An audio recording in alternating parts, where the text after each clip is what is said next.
7000. Wow. Ça va quoi les gars, vous êtes là? Ça vous dirait un petit FAQ? Ça date hein. Je viens de finir ma séance de sport, j'étais au terrain juste derrière. Je me suis dit tiens, on va les régaler, on va répondre à des questions intimes. Alors installe-toi bien mon ref et bienvenue dans cette nouvelle vidéo. Oh, c'est pas mal comme intro, ça j'aime beaucoup. À l'extérieur comme ça, c'est vraiment cool. Vous avez plein de questions à me poser, putain, ce que je comprends. Du coup je me suis posé vite fait dans le parc à l'extérieur, histoire de faire une petite vidéo en mode détente dans la nature, petit FAQ. On est posé ensemble dans un parc, je réponds à vos questions au soleil, puis voilà, c'est parti. Je vais pas pouvoir répondre à toutes les questions comme vous vous doutez bien les gars, parce qu'il y en avait énormément. Déjà merci d'avoir joué le jeu, c'est plutôt sympa. Malgré le fait qu'il y a eu beaucoup de questions les refs. On va commencer directement par une question là les gars qui m'a énormément été posée et qui me gonfle de fou bâtard. Pourquoi plus de vlogs brocantes? Les refs, il y a quasiment tout le temps des vlogs brocantes. Ce que je vais dire c'est pas méchant hein. Mais regardez les autres vidéos, c'est pas parce que dans le titre d'une de mes vidéos il n'y a pas écrit vlog brocante que ce n'est pas un vlog brocante. C'est des vlogs. Donc dans le vlog il y a quand je vais au box, quand je vais en brocante, quand je rentre, quand je vends. Enfin c'est des vlogs d'une semaine complète les gars. Donc il y a forcément de la brocante dedans. Et puis je trouve que j'en fais souvent les gars. Franchement le dernier il date de même pas il y a un mois, il doit dater de 3 semaines. Soyez indulgents les refs. Dès que je vais en brocante, je prends mon appareil et je filme. Donc ça c'est une question qui m'a été posée énormément de fois les gars. Ça a été plus posé que combien tu gagnes et ton chiffre d'affaires 2024. Putain mais mes vlogs brocantes ils floppent tout le temps mais on me redemande des vidéos qui floppent. Comment tu gères le fait d'avoir plus de visibilité et une plus grosse communauté qu'avant? Alors ça les gars, je l'ai appris sur le tas. Enfin appris sur le tas, je suis pas en train de dire que frérot, j'ai pas la commu de Squeezie ou autre hein, mais je dis juste que la première fois qu'on m'a reconnu en brocante ça m'a assez surpris. C'est chelou tu vois, moi je m'y attends pas qu'on me dise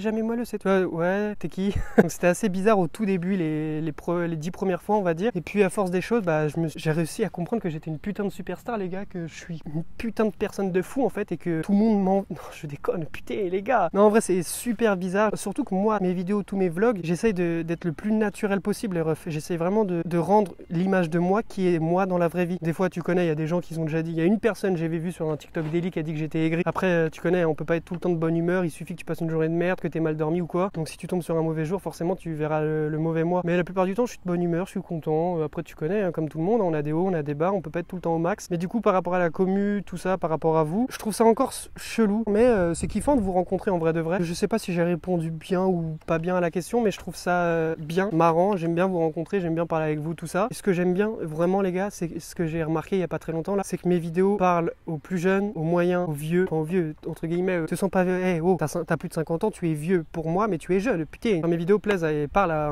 de nombreuses personnes et pas forcément des personnes qui vont en brocante, qui font de l'achat-revente. Donc c'est vraiment plaisant de pouvoir échanger avec diverses personnes. Tu vois, il y a quelqu'un qui va te parler, il est à l'école, une autre personne qui va te parler dans le monde professionnel et grâce à mes vidéos, il arrive à se faire un bon complément de salaire. Il y a quelqu'un qui est à la retraite et que grâce à mes vidéos, les conseils que je donne et tout, enfin pas que grâce à moi, en partie grâce à ce qu'il fait aussi derrière, il arrive à se faire des billets. Donc c'est assez plaisant de voir que je suis pas juste dans une direction ciblée de personnes, entre guillemets. Je sais pas si ça se dit comme ça, mais que mes vidéos plaisent à... Soit ça plaît, soit ça plaît pas, mais que quand ça plaise à du 13 au 70 pieds. Ça c'est assez kiffant. Qu'est-ce qui te motive dans la création de contenu sur YouTube? Alors ça c'est une très bonne question les refs. L'argent, la moula, la quicheta, le blé, être une superstar, je déconne, putain, en vrai de vrai les gars, on va pas faire les bluffeurs hein. L'argent ça y contribue fortement parce que c'est un complément de salaire avec YouTube, c'est pas un big complément, ça va de 300 à 500 euros, le maximum que j'ai dû me faire c'est un tout petit peu plus de 500. Au fur et à mesure il y aura les partenariats, les trucs, les machins, donc forcément l'argent, pas pour ça que j'ai commencé YouTube, c'est pas pour ça que je continue les vidéos sur YouTube, mais forcément arrivé à un moment, ça commence à peser dans la balance et tu te dis ouais c'est vrai que je peux gagner de l'oseille avec, donc tant qu'à faire autant continuer. Mais ce qui me motive le plus je pense c'est partager mon quotidien, partager avec vous. Et ce que j'aime vraiment bien franchement les gars, c'est parce que déjà il y a eu une période de ma vie où je voulais être éducateur pour les jeunes en difficulté. On va dire que entre guillemets ce que je fais ça se rapproche. En gros aider, transmettre le peu de savoir que j'ai pour réussir à faire de l'argent, de la moula. Surtout comme je t'ai dit dans le point d'avant, ça plaît aux plus petits comme aux plus vieux. Et ce que j'aime bien dans le fait que ça plaise aux plus petits, c'est que du coup des petits quand t'as 13-14 ans, t'es là, t'es à l'école, t'as pas d'oseille, tu veux t'acheter une paire de chaussures. Tu vois au début tu travailles pas forcément pour coffrer, acheter des trucs importants, tu veux juste t'habiller pour pas être dépassé, tu vois, parce que moi quand j'étais au collège et tout, sur 7 jours j'avais 7 fois le même sweat, tu vois ce que je veux te dire. Mais du coup aider on va dire à se créer une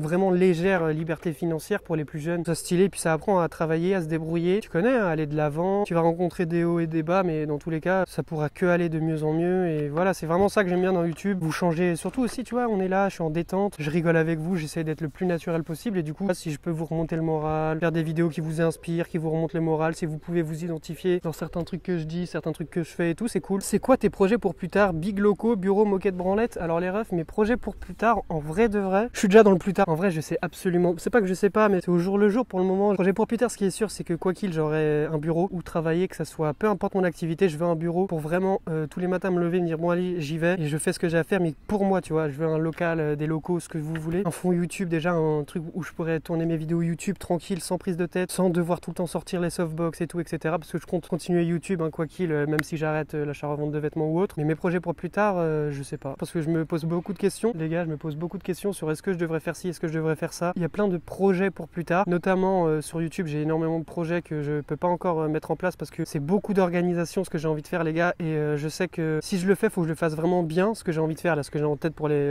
plus tard sur YouTube. Et je sais que si je me focalise sur ce projet-là, je vais mettre énormément d'autres projets de côté qui sont en cours, et j'ai pas envie parce que les autres projets qui sont en cours, je les ai à côté avec Vinted, en rapport avec Vinted, c'est ce qui me nourrit, c'est ce qui me fait manger. Donc si je mets ça de côté pour faire l'autre truc et que l'autre truc me nourrit pas, me donne pas d'argent directement, là ça va me foutre dans la merde. Du coup pour le moment le projet c'est de réussir à mieux gérer mon oseille pour pouvoir être à droite à gauche sans me préoccuper vraiment de ah putain il faut tant, ah putain j'ai pas assez d'argent pour faire ce projet. Mais pour le moment le projet sur court terme, on va dire voilà, projet court terme, rester sur YouTube, faire des vidéos de mon quotidien, continuer des vidéos comme ça. Pour le moment j'ai pas dans l'optique de déléguer certaines tâches, sauf peut-être montage YouTube, mais ça coûte un billet, donc c'est un investissement et je me vois pas sortir plus de 100 balles pour un montage sur une vidéo qui va me rapporter moins de 100 balles sur le court terme. Par exemple cette vidéo, si elle me rapporte 100 balles, ça sera pas en un mois, ça sera en beaucoup plus d'un mois. Certes ça me ferait gagner énormément de temps et je pourrais me focaliser sur d'autres activités. Combien de temps ça t'a pris pour legit check un peu de tous les vêtements sans difficulté? Bah alors les refs, sans difficulté ça n'existe pas, putain. J'ai pas calculé, hein, ça fait quoi? Ça fait un peu plus de 2 ans que je fais ça. Bah au fur et à mesure t'apprends, hein. En vrai c'est ça, faut que tu te trompes, que tu dises putain mais pourquoi c'est un faux lui? Tu compares avec un vrai, tu dis ah ouais mais en fait je suis un bouffon, c'est évident. Après il y a des marques que tu trouves plus ou moins facilement en brocante ou ailleurs. Plus tu en trouves moins souvent, plus ça sera difficile pour toi. C'est comme la dernière fois j'avais trouvé un t-shirt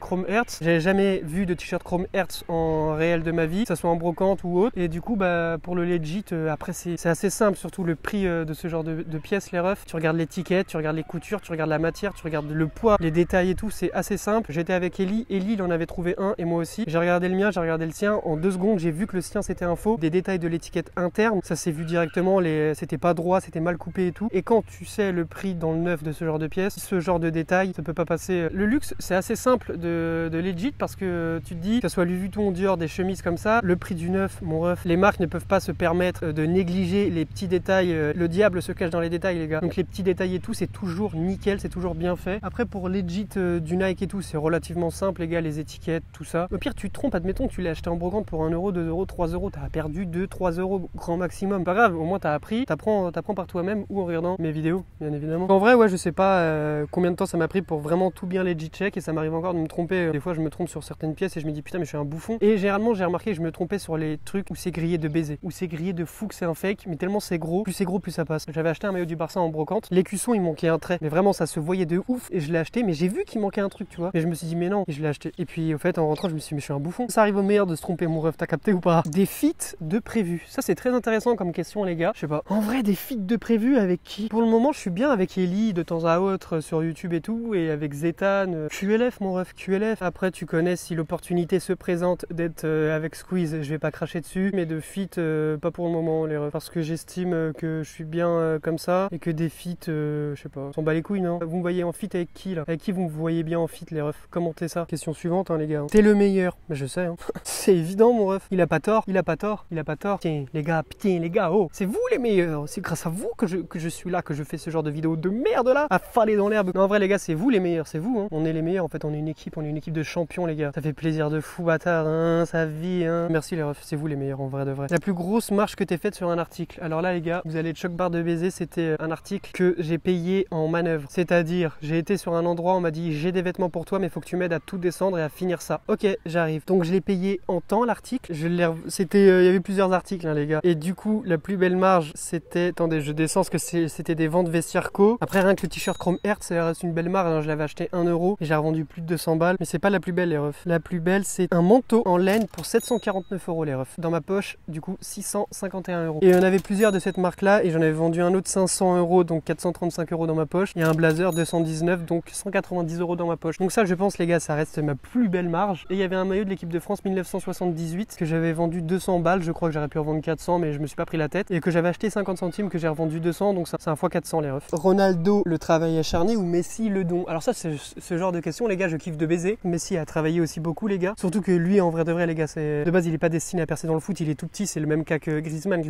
Griezmann, il avait été recalé de partout. C'est de la persévérance dans tous les cas. Mais moi, je pencherais plus pour c'est le même débat Vegeta ou Goku. Moi, je suis du côté des Vegeta, frérot. Les gens un peu détestés, mais bien aimés, travail de baiser, plutôt que le don, entre guillemets, même si le don nécessite quand même du taf et du boulot, de la discipline. Parce que frérot, Messi, s'il mangeait mal, s'il faisait pas ses entraînements et tout, ça serait pas Messi, donc il y a quand même du travail acharné. Comment fais-tu pour évaluer un prix pour les maillots de foot? Alors pour les maillots de foot, les refs, il n'y a rien de plus simple. Déjà, plus c'est vieux, plus c'est coté, plus ça coûte un billet. Mais pour les maillots de foot, en vrai, tu le prends en photo, tu vas sur Google, Google, je sais pas quoi, Google, où tu peux mettre une photo et ça te ressort tous les trucs. Tu as les fourchettes de prix, tu vas retomber sur des sites tels que Vintage Football Area, des trucs comme ça, tu regardes à combien ils le mettent. Admettons le maillot, ils le mettent à 250. Toi, tu peux le mettre 150, voire 200 €, il partira. Si tu vois un maillot à 400, tu le mets à 300, il part. Ou pire des cas, tu regardes l'année dans l'année qui est écrit sur le maillot. Tu regardes sur internet, si t'as pas envie de prendre en photo, tu regardes, t'écris, je sais pas, maillot Chelsea 92. Tu peux te fixer toi-même ton prix en fonction des prix de revente, que ça soit eBay, à droite, à gauche. C'est aussi simple que ça, les gars, les maillots de foot. C'est le truc le plus simple. Parce que c'est des designs précis, des années précises. C'est pas comme un truc Nike où tu dois vraiment faire tes recherches au maximum. En ça,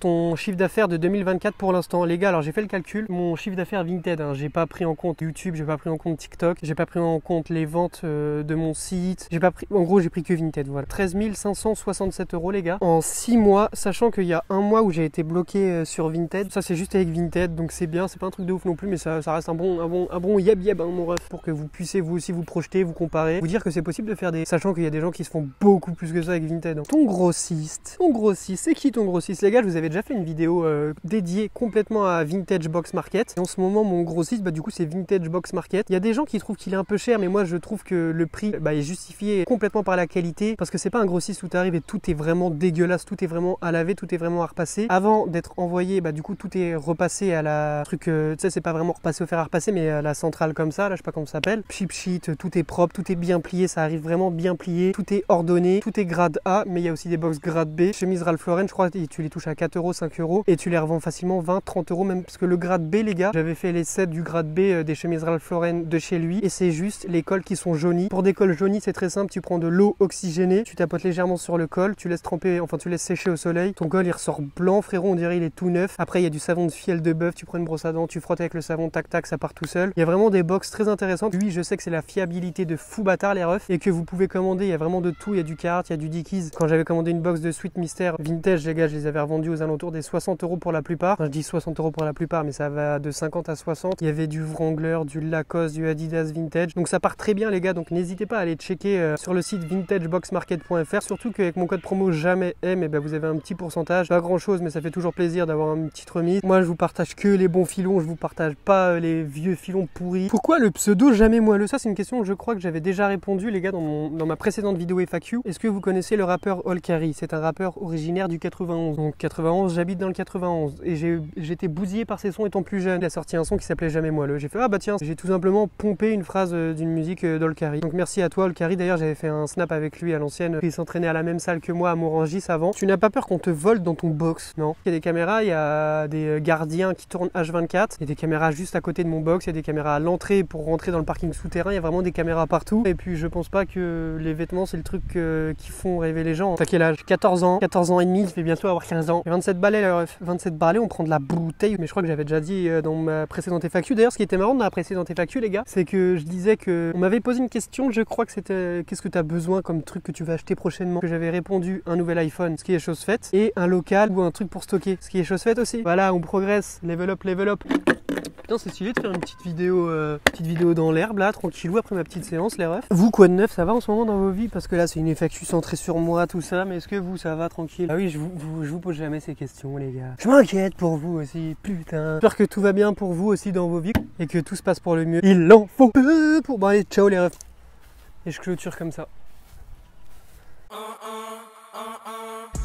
SO le S depuis Gomorrah, masqué comme dans. Je le vois en rouge au chinois.